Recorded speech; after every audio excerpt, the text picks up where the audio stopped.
Fala pessoal, tudo bom? Então, no vídeo passado nós vimos o método dos sistemas aglomerados, né? E esse método dizia o seguinte: bom, nós estamos considerando que a distribuição de temperatura no corpo é linear. O que isso quer dizer? Que é uma reta? Ainda mais de ser uma reta, é uma reta uniforme. Isso significa o quê? Que ao longo do tempo, por ser um processo em regime transiente, todos os pontos sofrem as mesmas modificações de temperatura. Então vamos pensar o seguinte: eu tenho um corpo e esse corpo ele possui uma temperatura inicial de tal maneira que todos os pontos desse corpo têm a mesma temperatura. Aí agora nós vamos começar o processo e a temperatura desse corpo vai estar se modificando. Porém, todos os pontos desse corpo vão estar sofrendo as mesmas modificações instantaneamente, né? Então é como se a informação fosse passada instantaneamente para todos os pontos. Beleza?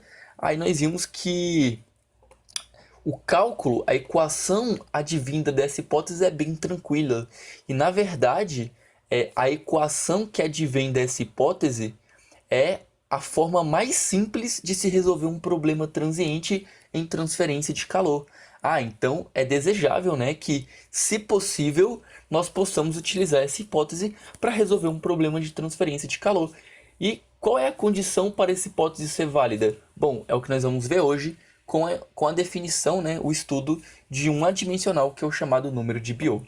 Vamos nessa? Então, a validade do método de então, é preciso saber sob quais condições essa aproximação pode ser bem-vinda, né?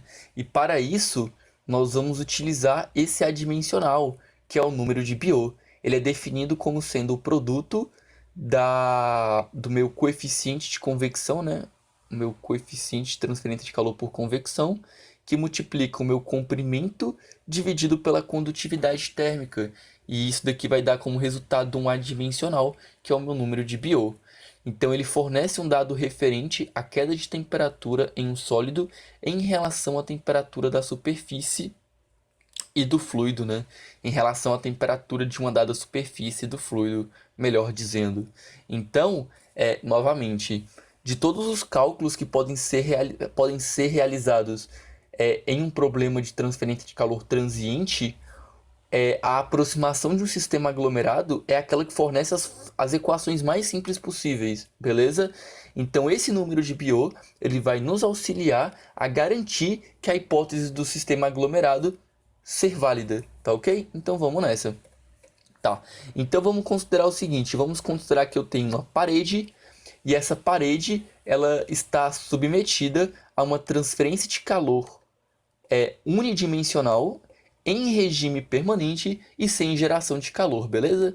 Então aqui eu vou ter uma taxa de transferência de calor, aqui eu vou ter uma taxa de transferência de calor, tranquilo?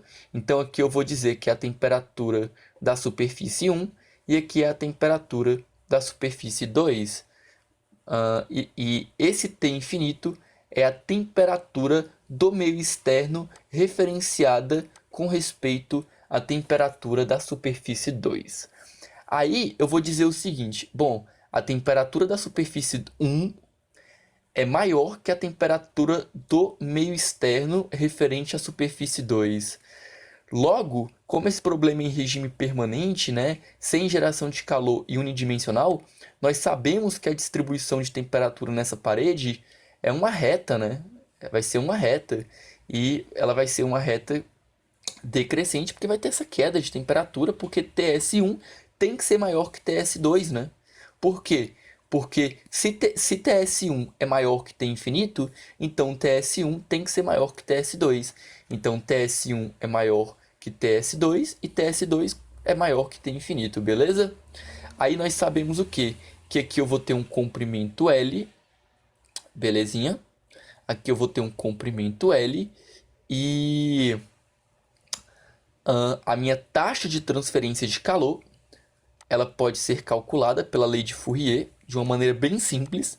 Nesse caso específico, né, sobre todas essas hipóteses, como sendo menos a condutividade térmica, a área, né, que multiplica TS1, na verdade, TS2 menos TS1 dividido por L, né? Isso nesse caso específico sobre todas essas hipóteses que nós assumimos. Vocês já sabem disso, né? Então, eu vou dizer que a taxa de transferência de calor pode ser calculada pela lei de Fourier, bem como pode ser calculado pela lei de Newton de resfriamento com respeito à superfície 2, né? Então, eu vou ter a condutividade térmica, a área dividido pelo comprimento L, aí o menos passa para dentro, né? Que multiplica TS1 menos TS2, que é igual à lei de Newton do resfriamento, que é o meu coeficiente de transferência de calor por convecção, a área TS2 menos T infinito. Tá ok? Aí eu vou passar esse termo para cá dividindo. E eu vou chegar aqui, TS1 menos TS2 dividido por TS2 menos T infinito. Reagrupando os termos, eu vou ter aqui L dividido por Ka, e aqui eu vou ter 1 dividido por HA. Se vocês lembram do módulo 3, né, onde eu falo de resistências térmicas, isso daqui é nada mais nada menos que a resistência térmica de condução. E isso daqui é nada mais nada menos que a resistência térmica de convecção para a parede, né, para a parede plana. Então, eu vou dizer que essa diferença é uma relação entre a resistência de condução e a resistência de convecção. E se vocês manipularem isso aqui, vocês vão verificar que, como resultado, nós teremos que isso daqui vai ser HL sobre K, que é exatamente o número de Biot. Ah, beleza. Então, foi falado o seguinte, que o número de Biot ele fornece um dado referente à queda de temperatura em um fluido em relação à temperatura de uma dada superfície e do fluido, né? Exatamente, né? Vocês podem perceber, por analogia a um processo em regime permanente, que o número de Biot ele está exatamente fazendo isso. Ele está fornecendo um dado referente à resistência de convecção e à resistência de condução, né? Ou seja, a relação entre grandezas da resistência de condução e da resistência de convecção. Pensa comigo, se o número de Biot ele é muito menor que 1, então a resistência de convecção ela tem que ser muito maior que a resistência de condução. É ou não é? Então, a resistência de condução ela tem que ser pequena frente à resistência de convecção. E uma resistência de condução pequena significa que o meio material ele fornece pouca resistência, né, à transferência de calor, de tal maneira que o meu perfil de temperatura ele vai ser, além de linear, praticamente uniforme, né? E se o meu perfil ele aproxima-se de ser um perfil uniforme, eu estou dizendo que por uma aproximação a temperatura em todos os pontos da parede é aproximadamente a mesma, né? Ou seja, a diferença de temperatura entre os pontos da parede é muito pequena, de tal maneira que por uma boa aproximação eu posso considerar que todos os pontos da minha parede estão na mesma temperatura. Ah, então quer dizer que o número de Biot menor que 1 é uma boa aproximação para se utilizar o método dos sistemas aglomerados. É isso? É exatamente isso, né? Se você tem um Biot pequeno, significa que você vai ter uma resistência de condução pequena, de tal maneira que a condutividade térmica do seu material vai ser bem grande comparada à convecção, de tal maneira que o seu perfil de temperatura tende a ser uniforme. E isso implica que você pode utilizar a hipótese do sistema aglomerado. Vamos aprofundar um pouquinho mais a nossa ideia aqui, nossa viagem, né? Observe aqui, né, uma implicação direta do que eu acabei de mostrar. Se você tem um Biot muito menor que 1, o seu perfil de temperatura ele vai tender a ser o mais uniforme possível, de tal maneira que os gradientes serão bem pequenininhos, e você pode dizer que toda a parede está em uma temperatura quase que uniforme. Agora, se você tem um Biot próximo de 1, você verifica que essa hipótese está longe de ser verdade, né? Você tem um gradiente de temperatura bem claro. Você tem diferenças de temperaturas grotescas. E se ele é bem maior que 1, mais ainda, né? Essa hipótese não pode nem passar perto da nossa cabeça de ser aplicada. Tá ok? Agora vamos imaginar o seguinte. Vamos imaginar que eu peguei uma parede e com respeito a essa parede, eu vou considerar problemas em que eu tenho um Biot muito menor que 1, um Biot muito maior que 1 e um Biot igual a 1. beleza? E essa temperatura, esse perfil perfeitamente uniforme diz respeito a, a um instante inicial, né, em que o meu mecanismo de transferência de calor ainda não começou. Aí, à medida que o meu mecanismo de transferência de calor começa, a gente verifica o quê? Bom, o meu perfil ele deu uma curvadinha, né? Mas como o meu BO ele é muito menor que um, ele ainda está quase que uniforme, né? A hipótese de sistema aglomerado a princípio ainda parece ser boa. E à medida que o tempo passa, né? Porque é um processo em regime transiente, ele não muda, se modifica muito, né? De tal maneira que a hipótese ainda é boa de ser utilizada. Agora, para um BO próximo de um, isso já está completamente fora de questão, né? Você já verifica um perfil completamente não uniforme. E bem como, né, para um BO muito maior que um. Isso também é visualizado, né? Você tem perfis bem claros. A hipótese de ser um perfil uniforme, ela está fora de questão. O sistema aglomerado não tem nem chance para esses outros tipos de BO. Então nós vemos que o número de BO é o nosso critério para definir se nós vamos considerar o problema como sendo um sistema aglomerado ou não.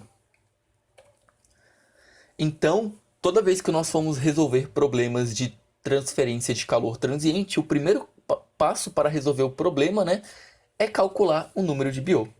Onde agora, né, nós vamos definir o número de BO como sendo o meu coeficiente de transferência de calor por convecção, esse meu L característico, esse meu comprimento característico, dividido pela condutividade térmica. Por que foi escolhido um L característico?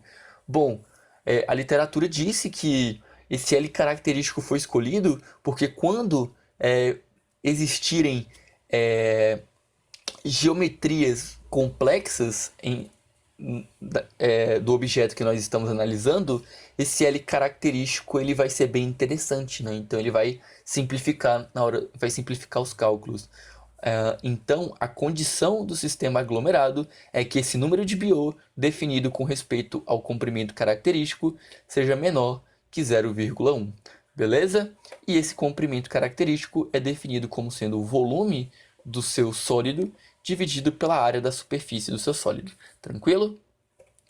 Então, né, para a parede plana de espessura 2L, nós podemos calcular esse comprimento característico como sendo o volume dividido pela área, que é bem fácil de verificar, que vai dar simplesmente o comprimento L. Aí, para um cilindro de raio R0, o comprimento característico vai ser, né, o volume πr0 quadrado L dividido pela área, que é 2πr0L, né? Onde nós vamos ter que o comprimento característico vai dar R0 sobre 2. E para uma esfera de raio R0, nós vamos ter que o comprimento característico vai ser o volume 4/3 de πr0 ao cubo, dividido por 4πr0 ao quadrado. E nós vamos verificar que o comprimento característico vai valer R0 sobre 3. Pessoal, vocês têm que se atentarem em uma coisa muito importante. O comprimento característico ele deve ser associado com uma escala de comprimento correspondente a uma variação máxima de temperatura do seu problema que você está analisando, beleza? Então, vamos imaginar, por exemplo, que eu tenho aqui aquele problema que é clássico quando nós estamos falando de problemas de geração de calor, em que eu tenho um cilindro, né? E o mecanismo é que existe geração interna dentro desse cilindro, de tal maneira que eu vou ter um perfil espelhado, né? Eu vou ter um perfil espelhado. Aqui eu vou ter que a minha temperatura máxima ela ocorre no eixo do meu cilindro e as temperaturas na extremidade esquerda e direita são iguais. Na verdade, se eu escolho dois raios, né?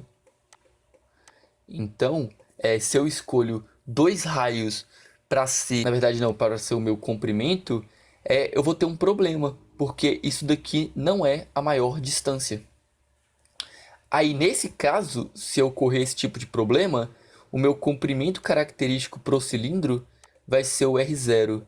E se nós tivermos um problema análogo de geração com perfil espelhado para a esfera, o comprimento característico também vai ser R0, ao invés de R0 sobre 2 e R0 sobre 3, beleza?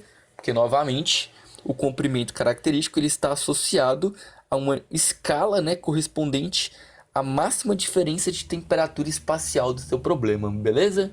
Então, vamos dar continuidade. Aí nós vimos, né, no vídeo passado, que para a hipótese de um sistema aglomerado, nós chegamos nessa expressão, onde o B ele é o HA dividido pelo ρCpV. Aí, né, pessoal, o meu B vezes T, que é esse termo aqui, né, ele vai ser o B que multiplica o tempo. Então, vai ser HA sobre ρCpV T, beleza? Aí, vocês podem verificar o quê? Que o meu volume, né, dividido pela área é o meu comprimento característico. Então, eu vou substituir o volume dividido pela área pelo meu comprimento característico e vou passar esse T aqui para minha expressão ficar mais simples. Beleza? Então, BT vai ser HT, aí eu vou multiplicar em cima e embaixo pelo meu comprimento corrigido, de tal forma que aqui eu vou ter comprimento característico ao quadrado, né? Aqui eu vou ter meu comprimento característico e eu vou multiplicar pela condutividade térmica em cima e embaixo também, beleza? Aí eu vou reorganizar meus termos, aqui eu vou ter K sobre ρCp, aqui eu vou ter H, comprimento corrigido dividido pela condutividade térmica, e aqui eu vou ter T dividido pelo comprimento característico ao quadrado. Observe que nós já estamos... nós sabemos já que isso equivale a difusividade térmica, né?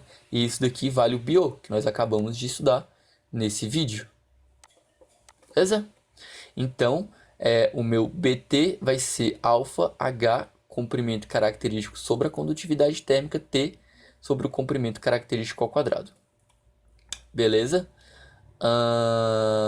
Aí eu vou passar o meu alfa para lá.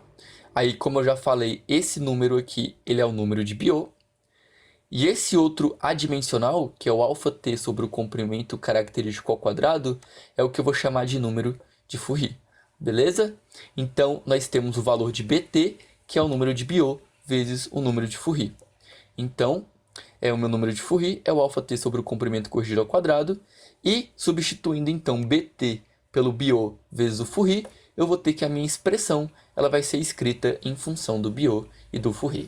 Beleza? Então, para esse nosso problema de sistema aglomerado, nós vamos escrever a nossa equação dessa forma em função desses adimensionais. Tá tranquilo? Então, espero que vocês tenham compreendido. Muito obrigado por assistir e até a próxima. Então, no próximo vídeo, vamos trazer um probleminha aplicando, né, essa nossa hipótese, aproximação, esse nosso método de sistemas aglomerados. Beleza?